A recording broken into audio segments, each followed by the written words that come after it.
Shalom à tous les auditeurs de l'émission Kangoka, mon nom est Chris Ndikumana. Aujourd'hui nous sommes vendredi. J'aimerais encore une fois vous partager des paroles qui montrent la miséricorde de Dieu. Le diable peut te dire des mensonges en te disant que tu ne seras pardonné à cause de la multitude de tes péchés. Peu importe les péchés que tu as commis, Dieu est toujours miséricordieux. Voilà pourquoi chaque vendredi je vous montre la grandeur de la miséricorde de Dieu. À chaque fois que tu viens devant Dieu, Dieu est prêt à te pardonner. Mais il faut que tu fasses au pas. Il faut que tu fasses au pas devant Dieu pour accepter que tu es pécheur afin d'hériter la vie éternelle. Parce que personne ne va vivre éternellement sur cette terre. Il y a des désirs de la chair. Tu as envie de faire des choses, parfois des choses qui sont contraires à la parole de Dieu. Mais un jour, tu quitteras cette vie. Tous ceux qui m'écoutent vont un jour quitter cette vie. Tu ne vas pas rester éternellement. Peu importe l'âge, même si tu as 20 ans ou 30 ans, un jour, tu vas mourir ou quitter son corps. Personne ne sait le jour où il va quitter son corps. Peut-être tu peux te dire, tu es jeune, tu as encore des années devant toi. Mais tu ne sais pas si demain tu seras vivant. C'est pour cela que quand tu entends la parole de Dieu, prends la décision, n'endurcis pas ton cœur. Si tu savais quand tu mourras, si tu savais peut-être que tu vas vivre 30 ans sur cette terre, tu peux t'amuser pendant les 30 ans. Mais tu ne sais pas quand tu vas quitter cette vie. Voilà pourquoi il faut toujours se préparer. Il y a des gens qui disent qu'on ne vit qu'une fois, mais c'est pas vrai. Après cette vie, il y a une autre vie qui va venir après la mort. La question de savoir quelle vie tu vas vivre après la mort. Mais je te souhaite pas de mourir, mais un jour tu vas quitter ce corps. Et quelle sera ta vie? Est-ce que tu as pensé ce que tu vas devenir après cette vie? Parce qu'il y a une autre vie après celle que tu vis ici sur cette terre. Voilà pourquoi il faut se préparer tous les jours. Tu ne sais pas ce qui va se passer. Tu vas dans une voiture, tu vas au travail, tu rentres à la maison, tu remercies le Seigneur, mais tu ne sais pas ce qui va se passer le lendemain. Chaque auditeur de l'émission Kangoka qui m'écoute, je te souhaite d'être préparé. Et il faut être sûr que si tu meurs, tu vas au ciel. Voilà le but de cette émission. De chaque vendredi, il faut que tu sois préparé pour que partout où tu vas, tu te dis que tu n'as pas peur. Si tu sors de ce corps, tu vas au ciel. Parce que si tu vas pas au ciel, tu vas à la gêne, tu vas souffrir éternellement et c'est le moment de prendre la décision. Aujourd'hui, nous allons lire dans Apocalypse chapitre 7, versets 13 à 15. Jean a eu la révélation, il a vu des anges qui se tenaient autour du trône de Dieu et il a demandé qui sont ces gens. Il voulait savoir qui étaient tous ces gens. Et l'un des vieillards lui a dit, ce sont ceux qui sont revêtus de robes blanches. Qui sont-ils? D'où sont-ils venus? Ça, c'est la question du vieillard. Le vieillard posait la question à Jean. Il dit, qui sont tous ces gens? Parce que Jean ne savait pas. Et la réponse de Jean, au verset 14, il a dit, mon Seigneur, tu le sais. Parce qu'il n'avait aucune idée. Et le vieillard a répondu à Jean, ce sont ceux qui viennent de la grande tribulation. Ils ont lavé leurs robes et les ont blanchis dans le sang de l'agneau. Voilà le message de ce matin. Est-ce que tu as lavé ta robe dans le sang de l'agneau? Que veut dire laver sa robe? C'est être purifié de ses péchés par le sang de Jésus. Quand tu prends la décision de te repentir, d'accepter que tu es pécheur, le sang de Jésus te purifie. Est-ce que tu as lavé ta robe? Parce que si tu meurs avec une robe sale, tu ne vas pas au ciel et tu vas en enfer. Voilà pourquoi il faut prendre la décision. Parce que c'est le moment de prendre la décision pour que si tu meurs, tu vas au ciel et tu vas vivre éternellement avec le Seigneur. Le verset 15 dit que c'est pour cela qu'ils sont devant le trône de Dieu et le servent jour et nuit dans son temple. C'est vraiment une bonne chose d'être devant le temple jour et nuit. Ça dit qu'il n'y a pas de sommeil, il n'y a pas de fatigue, il n'y a pas de déception, il n'y a pas de souffrance. Tu sers le Seigneur jour et nuit. Toi qui m'écoutes ce matin, le Seigneur te cherche. Tu peux avoir accès à la vie éternelle si tu acceptes Jésus dans ta vie. Peu importe ce que tu as fait. Il y a des filles qui m'écoutent qui ont fait beaucoup d'avortements. Peu importe le nombre de bébés que tu as tués. Si tu prends la décision, tu seras pardonné complètement et Dieu va oublier. Parce que si tu ne te répands pas, le jour du jugement, ces bébés que tu as tués, c'est eux-mêmes qui vont t'accuser devant le trône de Dieu. Mais si tu prends la décision de te repentir, tous ces péchés, tous ces bébés que tu as tués, ce sera oublié. Ce sera comme si tu n'as rien fait du tout. Les hommes qui m'écoutent, qui couchent avec les hommes, vous êtes dans un péché que la parole de Dieu appelle une abomination. C'est le moment de vous repentir. Tu peux peut-être me dire que tu as des désirs qui te tournent vers un homme alors que tu es un homme. Viens à Jésus et Jésus va te délivrer de ces désirs. Nous avons dans Kangoka des témoignages des hommes qui ont été délivrés de ces désirs qui sont contraires à la parole de Dieu. Vous qui aimez faire des vidéos liées au sexe, c'est le moment de vous repentir. Tu peux pas aller au ciel en faisant ces choses. C'est le moment de te repentir parce que tout ce que tu as ici, ça va cesser. Un jour, tu vas quitter ce corps. Est-ce que ton nom est écrit dans le livre de la vie? Si tu veux que ton nom soit écrit dans le livre de la vie, mets-toi à genoux, invite Jésus et repens-toi. Si tu veux l'assistance dans ces vidéos de Dieu, appelle au plus 257 76 57 79 65. Pour ceux qui résident aux États-Unis ou au Canada, vous pouvez appeler au 613 462 93 52.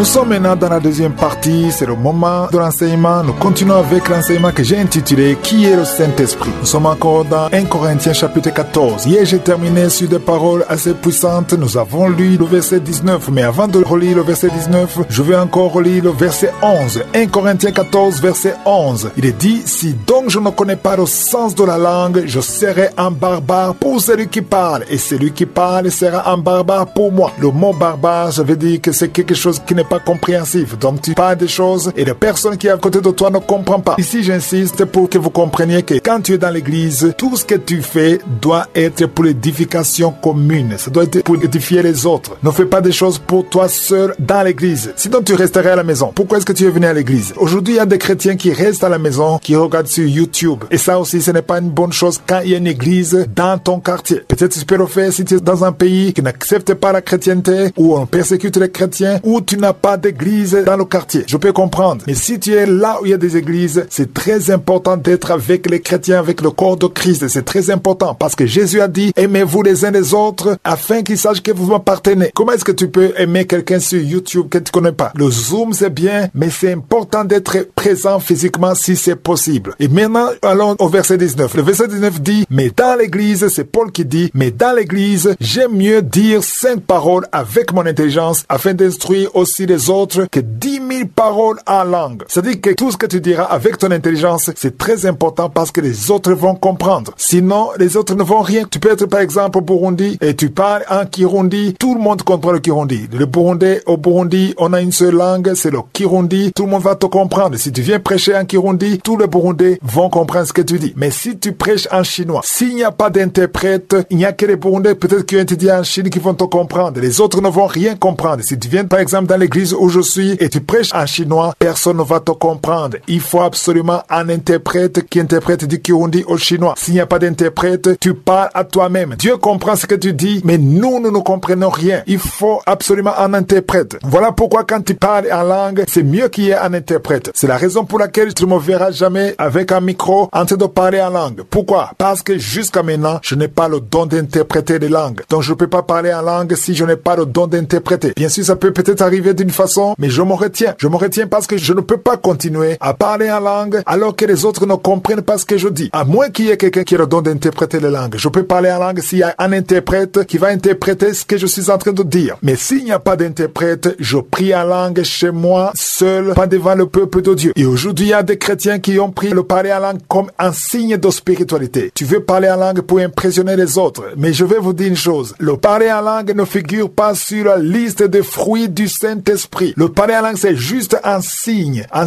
que quelqu'un a été rempli du Saint-Esprit, mais ce n'est pas le fruit du Saint-Esprit. La liste des fruits du Saint-Esprit se trouve dans Galates 5, verset 22. Il y a l'amour, il y a la joie, la paix, la patience, la bonté, la bénignité, la fidélité, la douceur, la tempérance. Le parler en langue ne figure pas sur la liste, mais le parler en langue, c'est l'un des signes qui accompagneront ceux qui ont cru. Donc le parler en langue, ce n'est pas le signe de la spiritualité, ce n'est pas le signe que tu as les fruits du Saint-Esprit, parce que ça ne figure pas sur les fruits du Saint-Esprit. Le parler en langue, c'est pour ton édification. Et comme je vous l'ai dit hier, tout ce que je vous dis, ce n'est pas pour que vous jugez les autres. Peut-être que tu es dans une église où ton pasteur parle en langue souvent dans l'église à haute voix sur le micro. Ne le juge pas et ne jugez personne. Cet enseignement, ce n'est pas pour juger les serviteurs de Dieu, mais c'est pour avoir une lumière sur la parole de Dieu. Si quelqu'un d'autre le fait, c'est peut-être parce que la personne n'a pas encore compris, mais ne juge pas et ne dis pas qu'il est dans la chair ou dans l'orgueil. Non, ce n'est pas ça. Mais je suis en train de vous montrer des paroles qui sont dans la Bible, dans la parole de Dieu. Je dois souligner ça parce qu'il y a ceux qui peuvent entendre ça et commencent à juger les autres. Mais aujourd'hui, avant de terminer, il y a un autre verset. C'est un verset qui va surprendre beaucoup d'entre vous. C'est au verset 22. 1 Corinthiens 14, verset 22. Il est dit, par conséquent, les langues sont un signe non pour les croyants, mais pour les non-croyants. La prophétie, au contraire, est un signe non pour les non-croyants, mais pour les croyants. Ici, on comprend que le parler en langue, c'est un signe pour les païens et non pour les croyants. Mais par contre, la prophétie, c'est un signe pour les croyants, les chrétiens et non pour les païens. Si je suis le vœu, je vous en parlerai lundi et je vous rappelle que demain c'est le jour de la prière pour les malades. Passez une journée bénie. J'espère que vous avez été édifiés. N'oubliez pas de cliquer sur la cloche afin d'être averti chaque fois qu'une nouvelle émission est postée. Soyez abondamment bénis.